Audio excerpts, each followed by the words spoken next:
wondered why there is so much suffering in our world? Why there is so much destruction, violation, and corruption? Does evil exist? What makes something or someone evil? Where does this negative energy come from?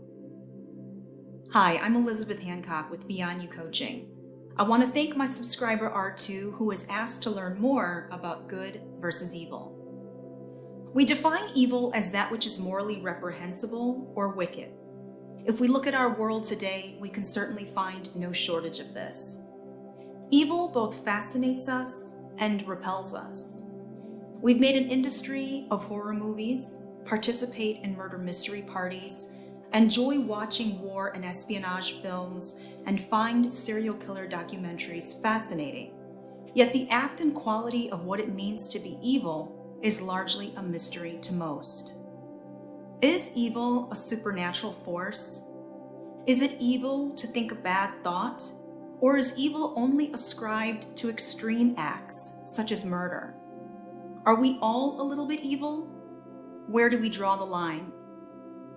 As you might imagine, many religions have their own answers to these questions. What I find particularly helpful is the East's interpretation of evil.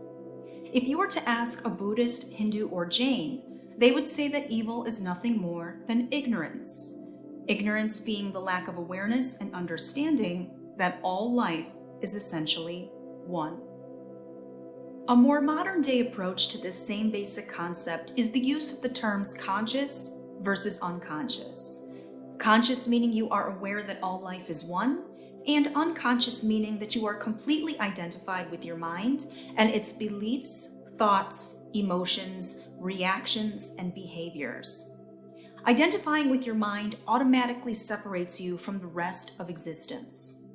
If you see yourself as separate, then you have the capacity to harm another being. The degree to which this harm is inflicted is indicative to the amount of ignorance or unconsciousness one has.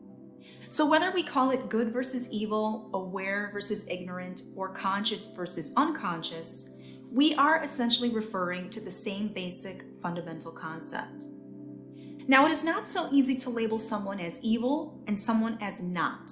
This black and white way of thinking is a rather immature and limited perspective on life. It would be more accurate to say that ignorance and unconsciousness lie across a spectrum of varying shades of gray. Now, subscriber R2 also asked, do we have universal moral intuition? This again falls in line with how consciously aware you are.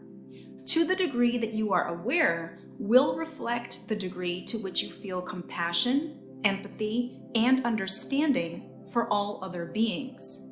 This can be roughly translated into a kind of moral intuition. Keep in mind that morality and ethics are not universal concepts. What one group of people consider moral may be considered amoral by another. So much of what we deem morality is simply a sign of cultural values that change over time. Likewise, justice is also seen through eyes of what is socially acceptable and culturally appropriate. For example, in the 12th and 13th century medieval England, it was customary to hang, draw, and quarter someone if one was found guilty of treason. If you were a woman, you were burned at the stake.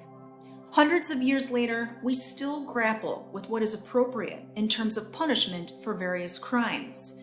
We can see that it is the changing tides of time and the corresponding consciousness of the people that determine what level and to what extent justice is acceptable.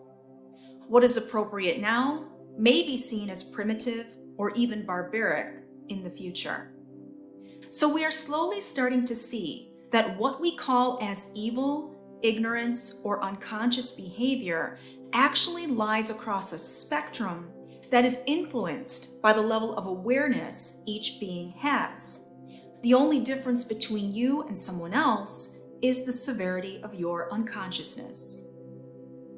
No matter where you fall on the ignorance versus awareness spectrum, remember that all beings' primary motivation is to seek happiness. Everyone is striving for a sense of pleasantness within themselves. This is universal and exists within every life form. The more aware, conscious, and enlightened you are, the the more you come to know that this sense of pleasantness always originates from within.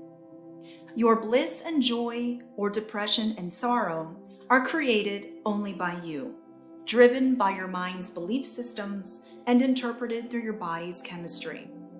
This means no matter what world you find yourself in, no matter what outside circumstances or situations there are, it is your response to these experiences that determine your personal reality. Now, putting all of this together, we see that evil is simply ignorance. Ignorance exists on a spectrum. Evil acts are unconscious reactions to a limited perception of life. Everyone is striving towards pleasure, and those individuals that are deeply identified with their mind will create the greatest separation and suffering. Now, your next logical questions might be, how do we get rid of this ignorance? What can we do to make this world a better place? What part can I play? There are so many people who get overwhelmed when they watch the news and see negative headlines. They feel they want to help, but doubt they will make any great impact. So they remain stagnant and continue to suffer their own thoughts and emotions. But this does nothing but perpetuate the continuing cycle of ignorance within your own personal universe.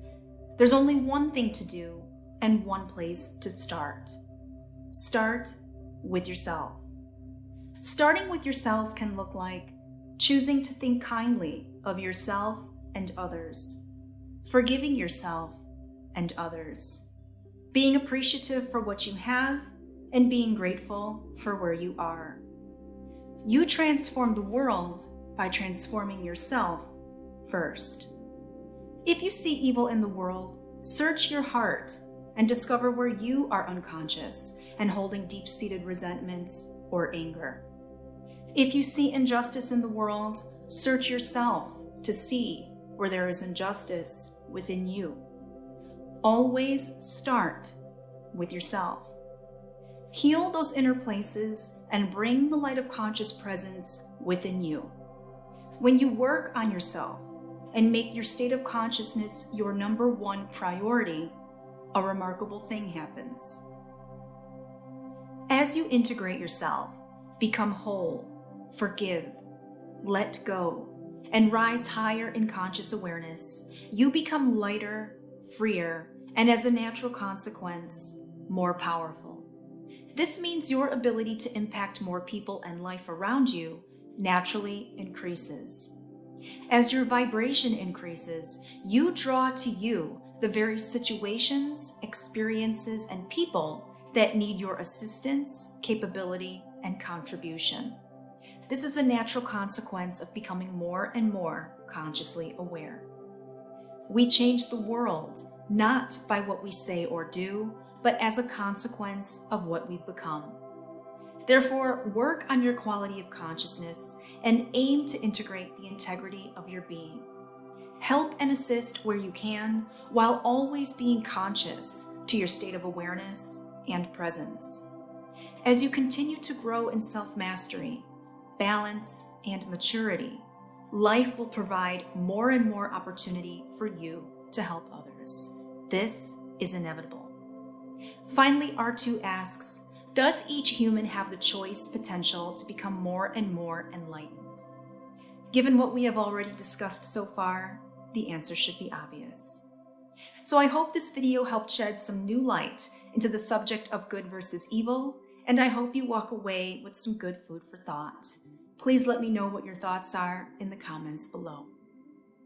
In the meantime, stay tuned to next week, where subscriber Big B asks, why are societal values overbearing? Might an ashram offer a blissful experience? As always, thank you for joining me. If you liked this video, please hit the like button and share it.